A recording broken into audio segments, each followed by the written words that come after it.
Ya, jujur dari proses itu penting.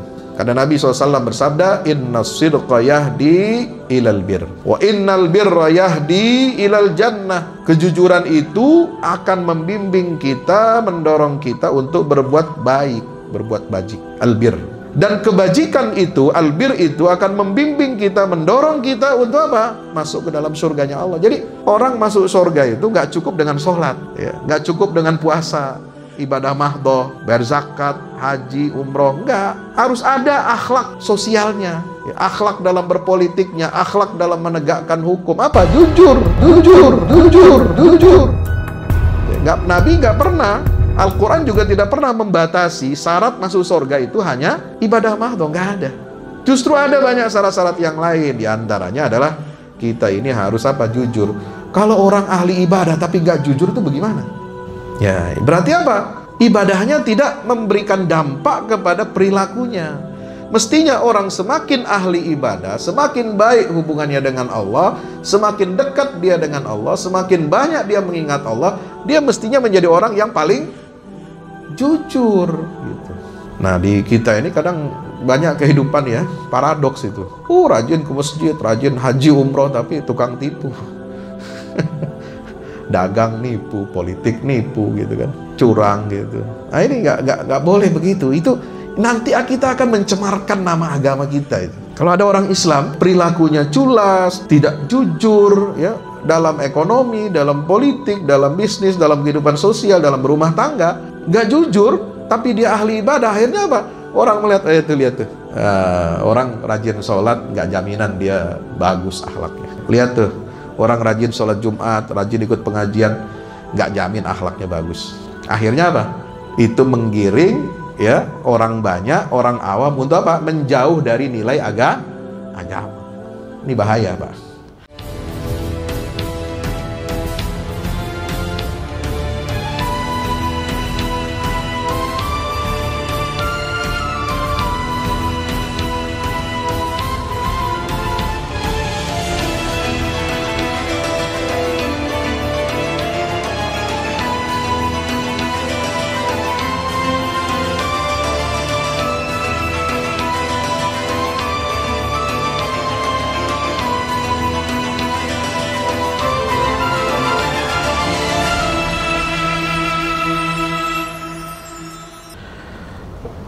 Assalamualaikum warahmatullahi wabarakatuh.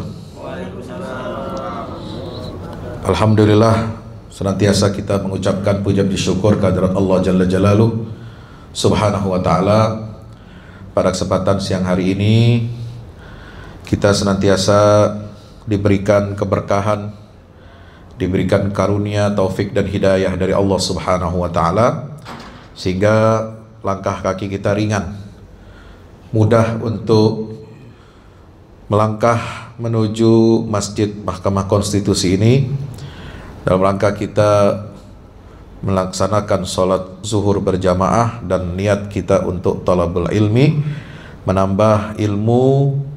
Mudah-mudahan dengan tambah ilmu ini iman kita dan amal soleh kita juga dapat bertambah, amin ya rabbal alamin. Mari senantiasa kita bersalawat salam kepada junjungan kita baginda Rasulullah Muhammad sallallahu alaihi wasallam. Allahumma salli ala Muhammad wa ala ali Muhammad. Assalatu wassalamu alaika ya Rasulullah. Hadirin hadirat Bapak Ibu yang dimuliakan Allah Subhanahu wa taala. Ini sekarang bulan November ini tentu saja adalah jadwal agenda kebangsaan yang merupakan amanat daripada konstitusi dan undang-undang, yaitu pelaksanaan pilkada serentak. Ya, kalau sudah ada perintah dan amanat dari konstitusi, maka seluruh warga negara ya harus mematuhi dan mentaatinya. Nah, lebih daripada sekedar warga negara, tentu aparatur negara. Ya, negara ini perlu ada penyelenggaranya. Ya, penyelenggara negara itu adalah 3 pilar. Ya, yang kita kenal dengan eksekutif, yaitu lembaga pemerintahan baik di pusat ya maupun daerah, tingkat 1, tingkat 2, bahkan Kalau pemerintahan itu mencakup sampai yang level paling bawah ya, sampai bukan hanya kabupaten kota tapi juga kecamatan, kelurahan, bahkan ada juga RW, RT, rukun warga dan rukun tetangga. Nah, itu bagian dari eksekutif pemerintahan. Kemudian penyelenggara negara yang kedua ini adalah legislatif, ya, yang dipilih oleh rakyat mewakili konstituen untuk melaksanakan fungsi legislasi, pembuatan undang-undang, untuk melakukan fungsi pengawasan terhadap kinerja pemerintah eksekutif, dan juga untuk melaksanakan fungsi anggaran atau budgeting. Ya, ini alhamdulillah masih ingat lah ya, pelajaran masih SMP dulu, saya dulu P4. Ya, ada penataran juga. Walaupun bukan pegawai negeri saya gitu, tapi itu hebatnya pendidikan zaman Orde Baru itu sampai tertanam itu dalam memori kita sampai tua sekarang ini. Ya, sampai dulu ya diajarin nama menteri-menteri itu, karena menterinya orang-orang hebat itu. Ya, jadi menteri kabinet pembangunan 1, 2, 3, 4, 5 itu diajarin kita sampai diapalin sama anak-anak SD. Masya Allah ya. Nah, kemudian ada penyelenggara ketiga itu sebagai lembaga yudikatif ya, menangani masalah-masalah hukum ya. Nah, termasuk dalam hal ini adalah aparatur negara yang berfungsi untuk menjalankan, mengawasi, mengevaluasi ya agenda pemilihan, baik itu pemilihan legislatif maupun eksekutif.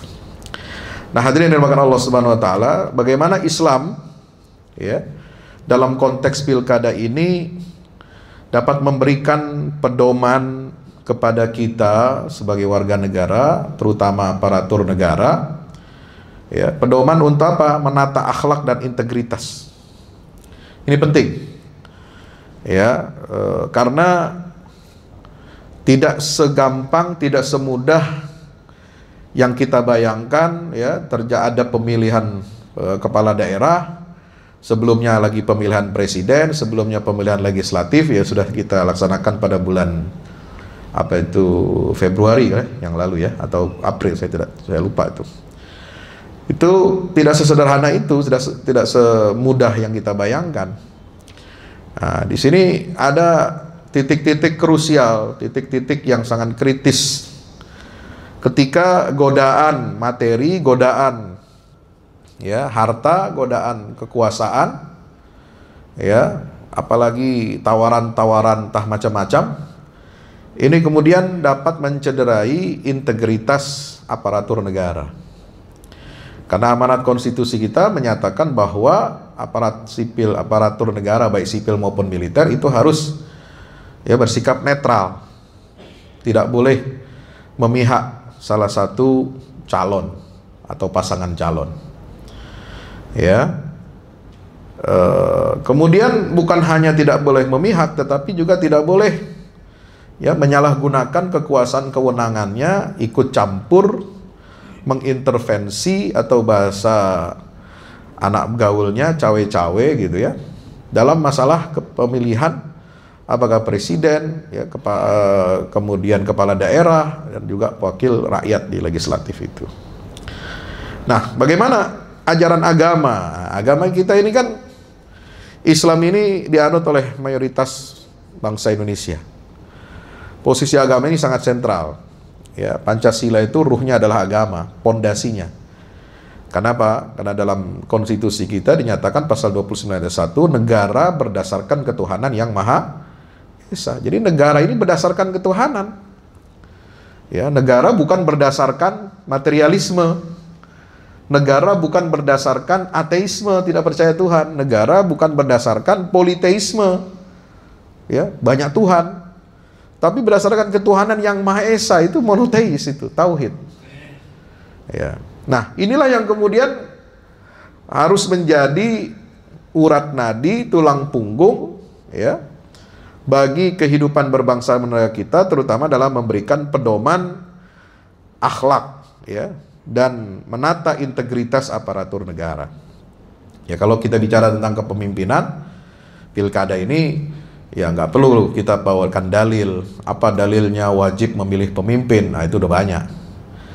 Ya kalau dalil memilih pemimpin itu sudah otomatis kehidupan ini tidak bisa berjalan tanpa adanya pemimpin, tidak.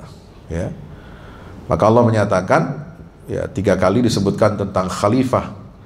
Khalifah untuk Nabi Adam, khalifah untuk Nabi Daud, kemudian imam untuk Nabi Ibrahim alaihissalam.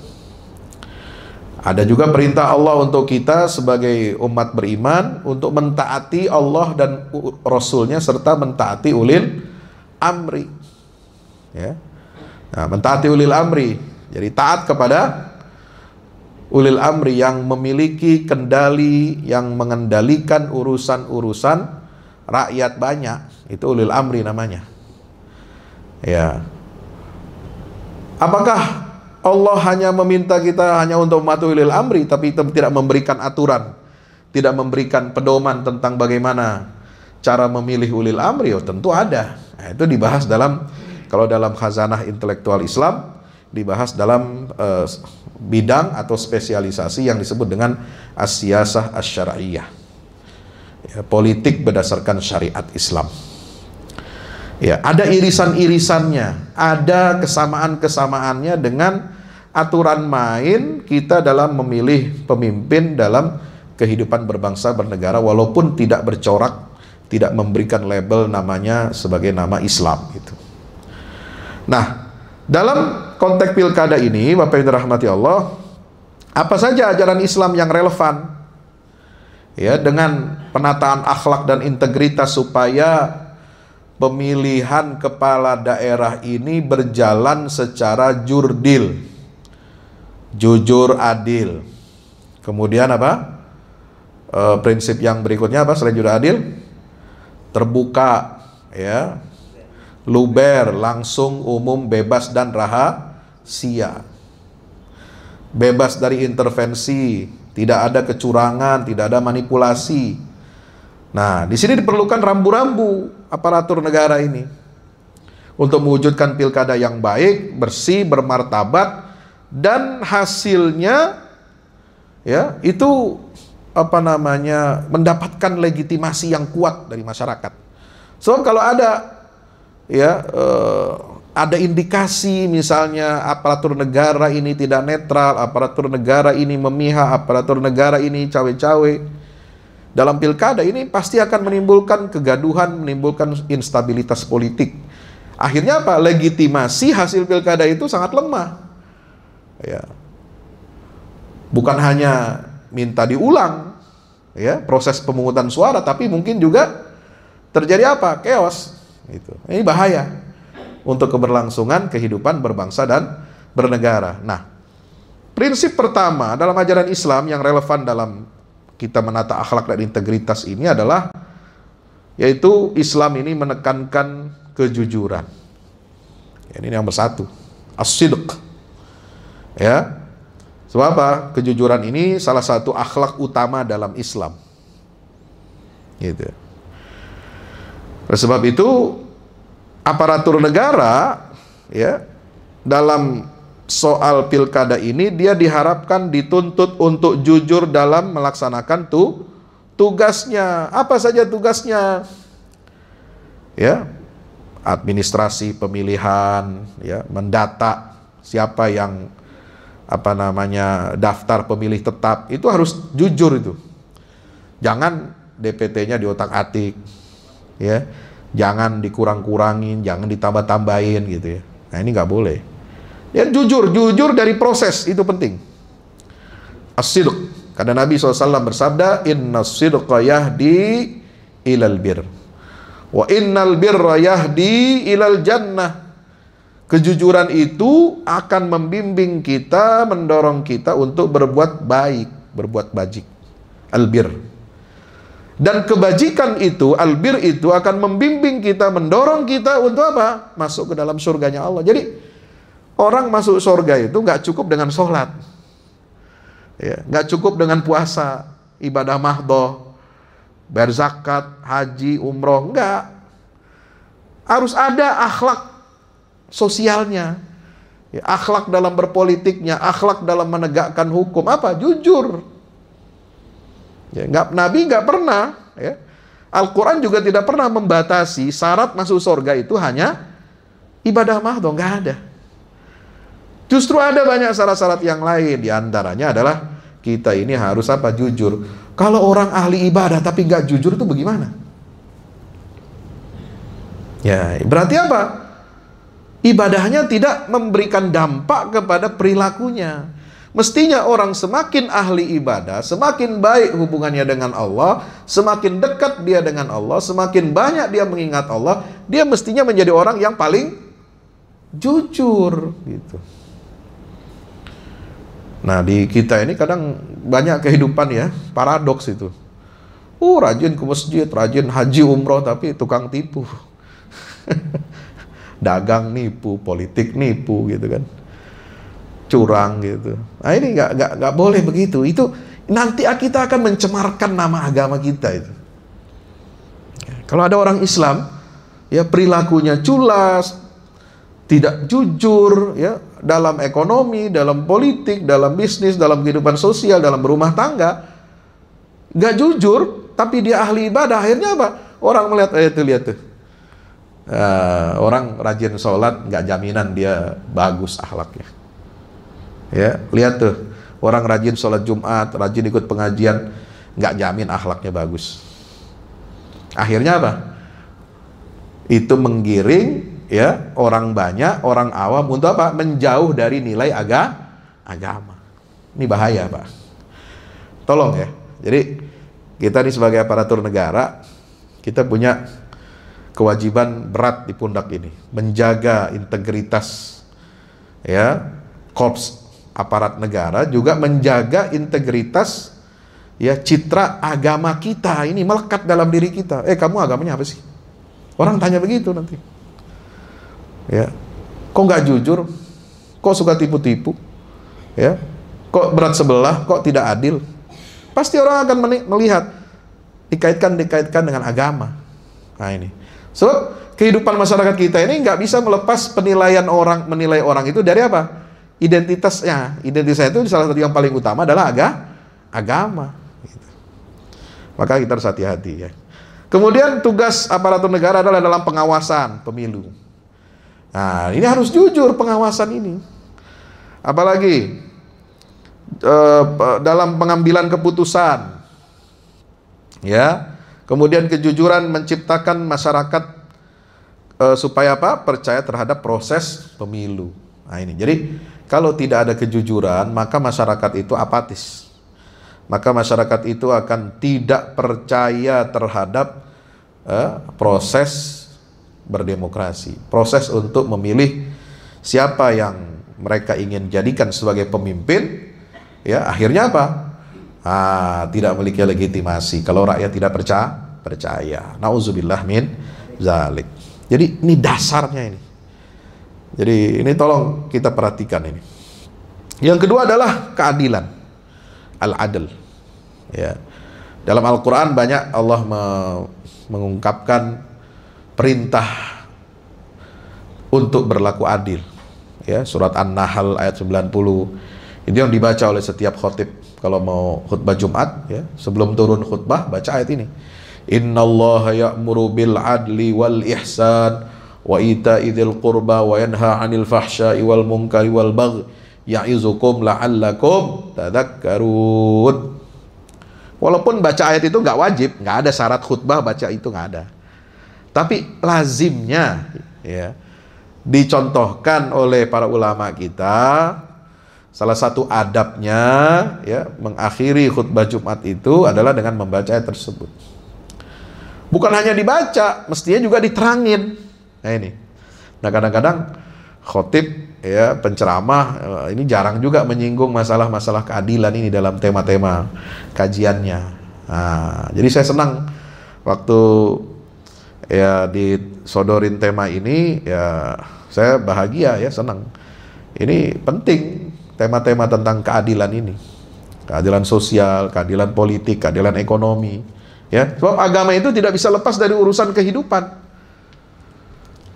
Ya, kalau ustadz hanya diberi tema kajian ya masalah ibadah terus, ya nanti jamaahnya lupa bahwa dia tidak hanya memiliki kewajiban beribadah, tetapi juga harus apa? Mewujudkan kehidupan sosial, ekonomi, dan politik yang baik dan bijak, ya, yang dipenuhi dengan nilai-nilai utama, nilai-nilai kebaikan yang bersumber dari ajaran agama, gitu.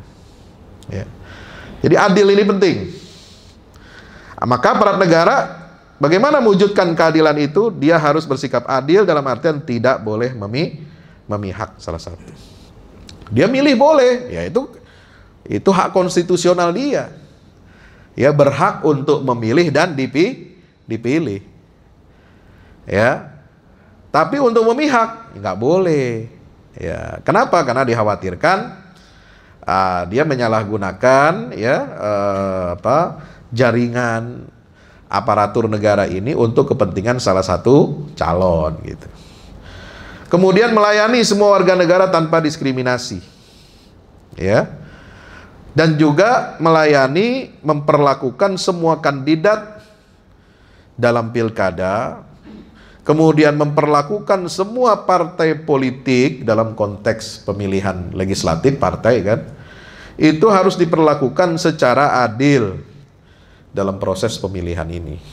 Jadi nggak boleh ada berat sebelah, ya. Maka semua diperlakukan sama. Walaupun partainya itu kursinya banyak, ada partai yang kursinya sedang, ada yang partai kursinya kecil, tapi negara ini memperlakukannya semuanya harus sama, setara dan adil. Ya, nggak boleh.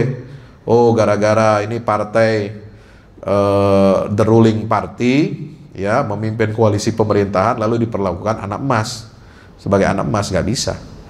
Ya, dia tetap sebagai partai kita hormati, ya, sebagai pemerintah ulil amri kita hormati, ya, kita jadi bawahannya, betul. Tapi nggak boleh ya aparatur negara kemudian ya mengorbankan ya korpsnya, mengorbankan idealismenya, mengorbankan institusinya untuk memihak dan melayani hanya segolongan kelompok atau partai saja. Nah, ini yang nggak boleh. Itu etikanya begitu. Jadi adil. Ya, innallah wa idza hakamtum bainan nas an tahkumu bil adl. Ini juga berlaku ayat umum ini. Ayat 59 surah An-Nisa, ya. Itu apabila kamu berhukum, maka berhukumilah segala sesuatu itu, perkara itu dengan adil. Ya, termasuk hukum bukan hanya urusan yudikatif. Dalam hukum pilkada, dalam hukum pemilu itu juga berlaku, harus adil. Hukum eksekutif, ya, ada aturan-aturan, undang-undang yang harus dijalankan, keputusan-keputusan presiden, keputusan-keputusan negara yang harus dijalankan menteri, itu juga harus dijalankan secara adil. Gitu. Yang ketiga apa? Amanah. Ya, al-amanah. Trust. Ya, amanah ini adalah konsep penting dalam Islam. Artinya apa? Menjaga kepercayaan yang diberikan oleh orang lain kepada kita. Ya, dalam hadis Nabi SAW, ya, Nabi SAW apa? La takhun man khanaka. Jangan kamu khianati ya orang yang telah memberikan kamu amanah. Ya, la takhun man tamanaka. Ya, jangan kamu berkhianat kepada orang yang memberikan amanat kepada kamu, titipan amanat kepada kamu. Apalagi dalam konteks pilkada ini, ya, itu ada titipan namanya kekuasaan. Maka kekuasaan itu adalah titipan dari Allah. Jabatan kita ini semua adalah titipan dari Allah Subhanahu wa taala. Maka titipan itu ya yang dipercayakan oleh rakyat, dititipkan aspirasinya kepada kita. Maka kita harus jaga kepercayaan itu. Nah, itulah artinya amanah. Maka aparat negara harus mempertanggungjawabkan jabatan dan tanggung jawabnya dengan baik. Di situ ada prinsip apa? Akuntabilitas, accountable. Jadi orang kalau diberikan amanah dia harus bisa dipertanggungjawabkan. Semua jabatan itu tanpa pandang bulu harus bisa ya, akuntabel, ya, harus bisa dinilai. Account itu kan penilaian, ya. Akuntabilitas berarti dia harus siap untuk dinilai kinerjanya, ya. Nggak boleh ada ya mentang-mentang ini ditunjuk oleh presiden, ya, lalu kemudian seolah-olah jabatannya, kementeriannya itu sudah ibaratnya sudah ini hadiah dari presiden kepada partai fulan, partai A, B, C, D, atau hadiah kepada organisasi, misalnya organisasi, ya. Nah, kalau di sini kan walaupun sistem presidensil, ya, itu berkaitan dengan partai juga, tapi juga presiden itu berhak memilih pembantunya, itu kan berdasarkan latar belakang apa?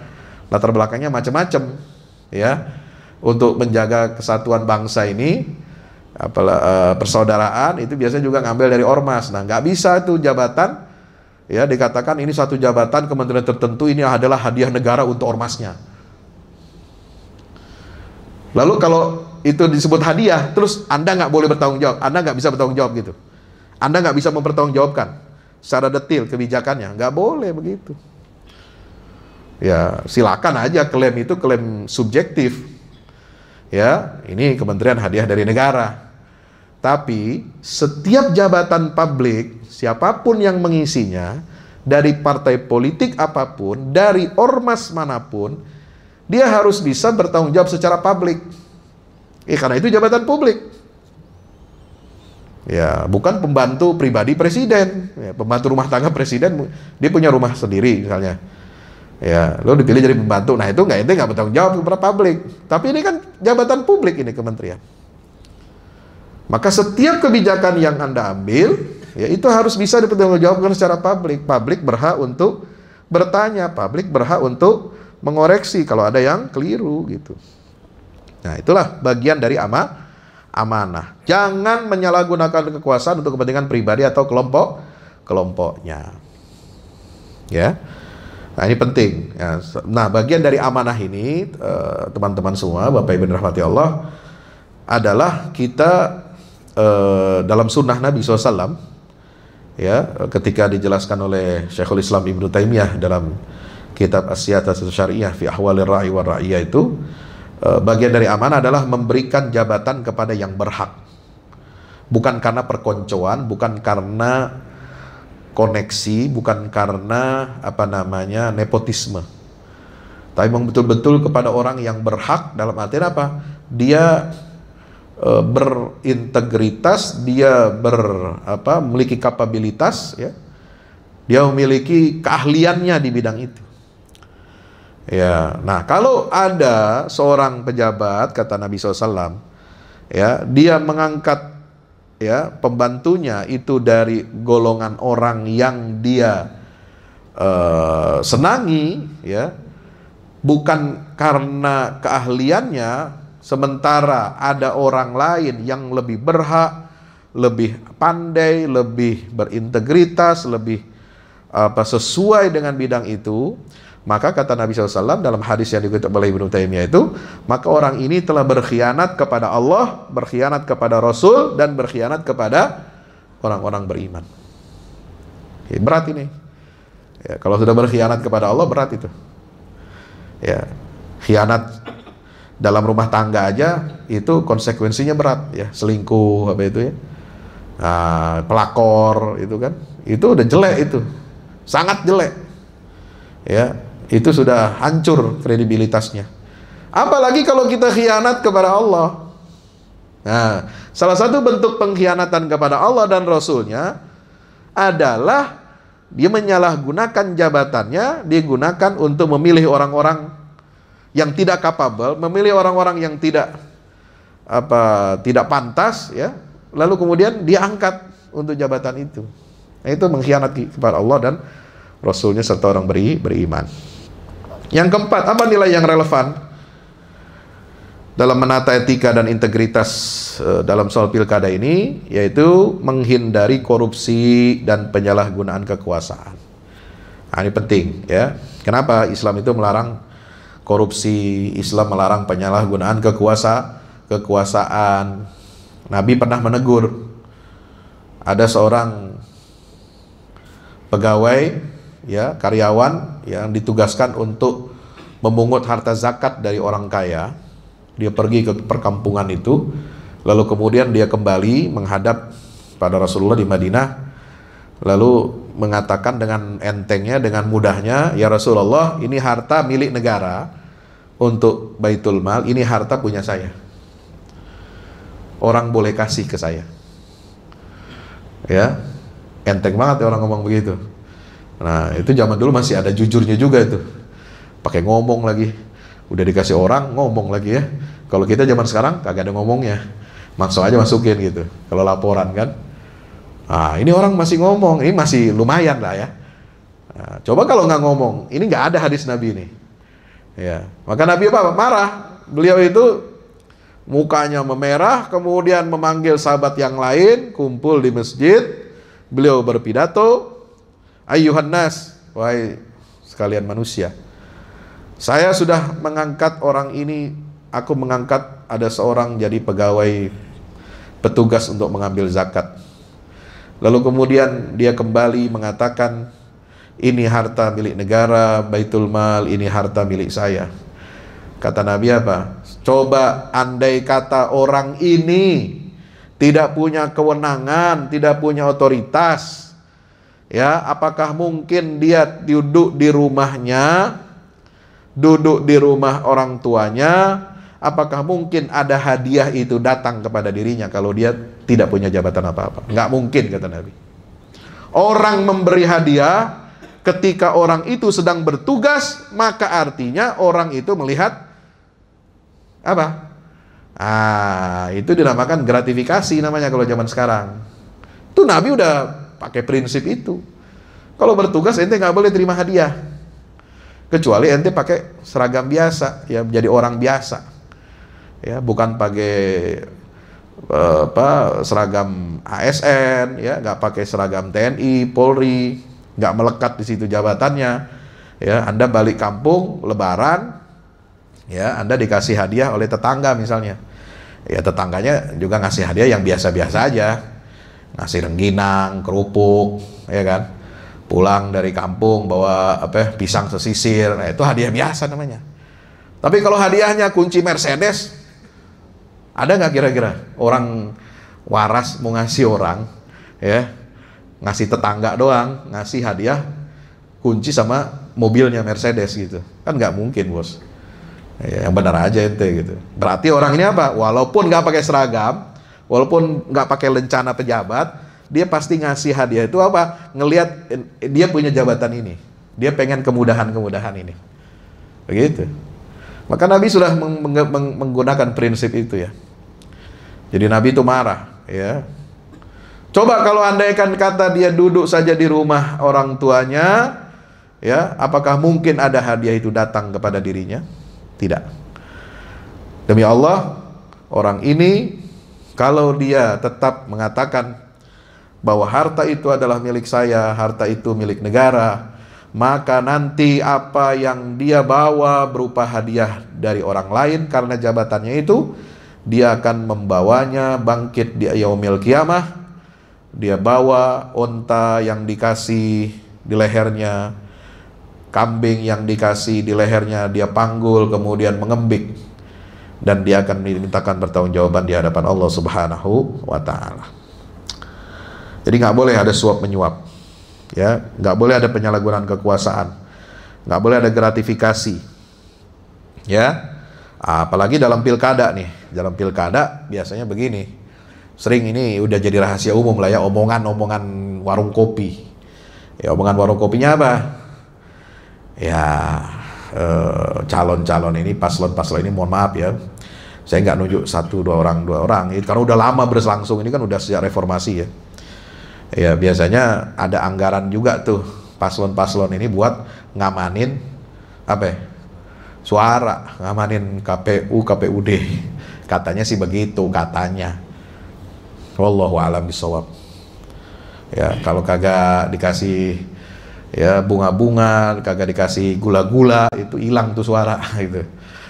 Atau kalau mau ditambahin suaranya mesti kasih tuh, ya, apa kek yang dikasih gitu kan, Innova kek, apa kek, ya, wallahu a'lam.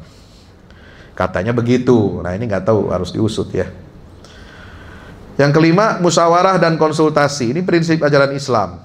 Ya, bagaimana dalam mengambil keputusan, ya, kita harus senantiasa apa? Mengedepankan musyawarah. Itulah prinsip syura dalam ajaran Islam. Dalam pembuatan kebijakan, aparatur negara, ya, mendengarkan aspirasi rakyat. Jadi secara umum ya, bukan hanya pilkada saja. Ini juga semua harus berdasarkan syura. Wa amruhum syura bainahum, ya. Jadi diantara sifat orang-orang beriman itu di dalam surat Asy-Syura ayat 38, ya, walladzina istajabu lirabbihim wa aqamus salata wa amruhum syura bainahum. Orang-orang yang merespon, menjawab panggilan Tuhan mereka, kemudian mendirikan sholat, dan perkara-perkara di tengah mereka itu diselesaikan dengan musyawarah, diambil berdasarkan musyawarah. Yang keenam, apa prinsip ajaran Islam yang relevan dengan akhlak, integritas aparatur negara adalah supaya kita sebagai aparatur negara ini menjadi teladan yang baik, uswatun hasanah. Jadi aparatur negara ini, apakah dia pemimpin eksekutif, ya, karyawan, anggota, dan sebagainya, apakah dia di legislatif, apakah dia di yudikatif, harus menjadi teladan bagi masyarakat. Harus memiliki akhlak yang baik, integritas yang tinggi. Sehingga apa? Masyarakat luas itu terinspirasi melihat contoh tauladan yang baik. Ya, sehingga masyarakat kalau melihat pemimpinnya berintegritas, ya, hakimnya berintegritas, jaksanya berintegritas, polisinya berintegritas, kepala daerahnya berintegritas, semuanya, ya, KPUD-nya, Panwaslu-nya berintegritas. Jadi apa? Orang percaya, sehingga apa? Meningkatkan kepercayaan masyarakat, sehingga partisipasi pemilu itu tinggi, ya, aktif. Sehingga apa? Ini dapat meningkatkan kualitas kehidupan demokrasi kita, gitu ya. Nah ini. Tapi kalau terjadi apa? Penyalahgunaan kayak model-model tadi, orang udah sinis, orang udah nggak percaya, orang malas deh tuh. Ngapain gue ikut pemilu, ya kan? Ngapain gue nyoblos, gitu kan? Akhirnya apa? Kenapa? Karena udah tahu, oh ntar di begini-begini, nggak amanah, begini-begini. Udah, akhirnya apa? Rusak demokrasi kita. Kalau tidak ada contoh dan keteladanan. Yang ketujuh, terakhir, dalam konteks Islam ini, untuk menata akhlak dan integritas ini, itu ada kaitannya dengan manajemen, ya. Apa manajemen? Yaitu meningkatkan kapasitas pendidikan. Jadi peningkatan capacity building, ya, dan pendidikan ini juga penting. Jadi pendidikan ini juga menjadi dasar, ya, bagaimana menciptakan aparatur negara yang berakhlak dan berintegritas. Jadi pendidikan akhlak dan integritas harus, ya, dilakukan terus-menerus. Mulai dari dasar, sekolah dasar, ya, dari SMP, dari SMA, dari perguruan tinggi, sampai ketika di dunia kerja itu pendidikan akhlak dan integritas harus berkelanjutan. Upgrading, mau naik jabatan, ya, mau dipromosikan apa ke posisi yang lebih tinggi, itu harus ada, ya, selain penataran apa tentang visi misi, penguatan ini itu. Ini pendidikan karakter, pendidikan akhlak dan integritas harus terus berkelanjutan, harus masuk dalam sistem, ya, kapasitas building kita di aparatur negara. Sehingga apa? Ada di situ penanaman nilai-nilai agama Islam bagi yang aparatur negaranya Muslim, ya. Nah, dia didoktrin lah itu, dicekokin lah dengan nilai-nilai Islam. Supaya apa? Dia berintegritas, dia berakhlak, dia takut untuk melakukan penyimpangan, ya. Dia selalu merasa diawasi, bukan hanya diawasi oleh sesama aparatur negara, tapi diawasi secara melekat oleh Allah Subhanahu wa ta'ala. Itu yang disebut dengan muraqabatullah, ya. Sehingga apa? Dampaknya, kalau pendidikan akhlak dan integritas ini berkelanjutan di dalam aparatur negara, maka saya yakin, ya, itu dapat meningkatkan kualitas ya kinerja aparatur negara ini dengan lebih baik dan dapat meningkatkan indeks ya kuatnya pemerintahan dan negara kita. Kenapa? Terhindar dari korupsi, indeks korupsinya kecil, indeks pembangunan manusianya besar, naik gitu kan. Nah kadang-kadang kita ini aneh, kita terbalik gitu ya, indeks korupsinya tinggi, indeks pembangunan manusianya merosot ke bawah gitu.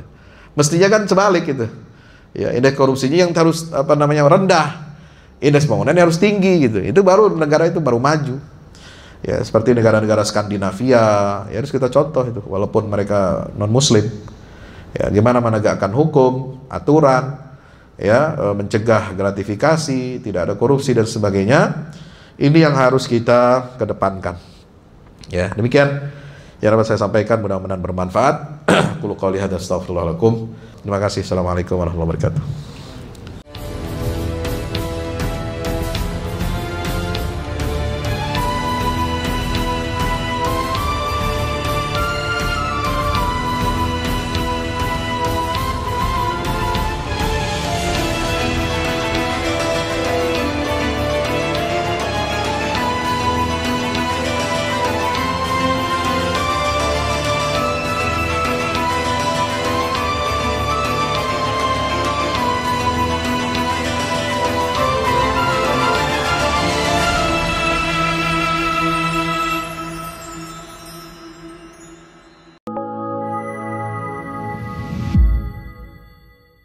Yang terbaru dari Ustadz Fahmi Salim, buku Runtuhkan Zionis Rebut Baitul Maqdis, buku yang siap membuka cakrawala pikiran dan batin sahabat, sudah bisa dipesan sekarang juga.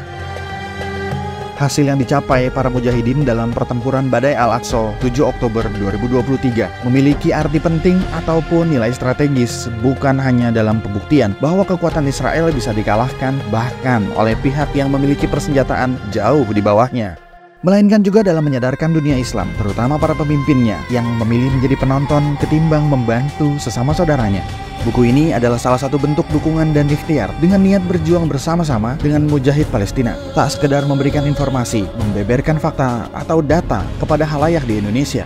Buku ini juga hadir untuk meluruskan tudingan bahkan fitnah terhadap para pejuang di sana. Betapapun kita berada jauh dari Al-Quds, melalui buku ini kita akan dapatkan bagaimana kita bisa memperoleh pahala yang sebanding dengan para pejuang di garda terdepan di negeri perlawanan Palestina.